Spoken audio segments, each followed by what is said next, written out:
Lagot kayo ngayon kay Billy. Sana hindi mo na lang sinabi. We didn't tell her because we didn't want her to find out and then mag-worry siya. Oo nga, Kuya Bats. Sana hindi mo na lang pinalam kay Billy. Honesty is the best policy. At ayaw ni Billy na nagsisecret kayo sa kanya. Matanong ko kayo pag isa sa inyo ang nakatuluyan ni Billy, magsisinungaling din ba kayo sa kanya? Ha? Ikaw, Andoy? Hindi, Kuya. Ethan? No, of course not. Bayaw. Iba na, huwag kang magsisinungaling, Huwag ganun. Okay, good. Mabuti na't nagkakaintindihan tayo sa bagay na yan. I'll tell her everything on our date. Okay. Teka, bakit Eya lang kayo? Asa si Jim?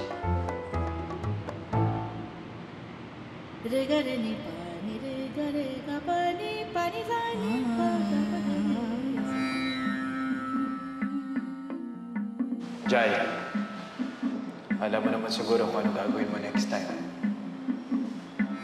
Of course. Ako na naman.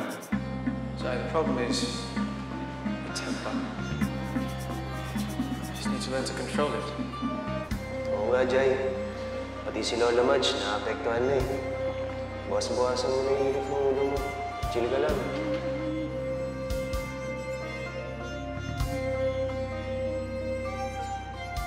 Ay, hello, Billy. I hope you're okay. I just need to ask you something. Baka pwedeng kausapin mo naman yung mga boylets mo. Kasi pag hindi pa sila nagkaayos, baka magkaroon ng World War III. Nakakaloka naman yun, no? Bakit? Ano nangyari? Eto natin. Nagrambulan sa pool. Naaabutan ni Lola Madge. E de, syempre, ni Lola mo, tumaas yung BP, nahilo, muntik matumba. Buti na lang, nandun ako, naagapan ko agad. At least, wala nangyaring masama kay Lola Madge ng bongga. Ha? Kamusta si Lola Madge ngayon?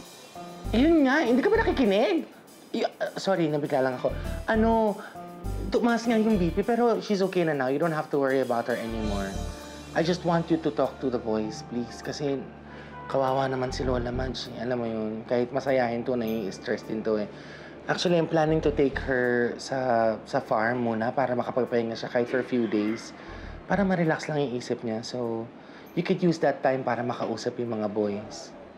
Tsaka I don't understand kung bakit nag-aaway-aaway sila, no, sa'yo. I mean, kung ako pa yun, siguro okay lang, di ba? Pero ikaw yung... Okay na, parang okay na naman siya. Call me back. Okay, bye. Oo, sige.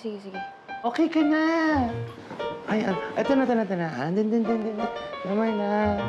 Wala yun. Ito naman. Sleep ka na. Sabi ng doktor, bawal ma-stress. Ha? Sleep na, baby. Ayan, sleep. Chismosa! Ito, dada. I'm a jing. I'm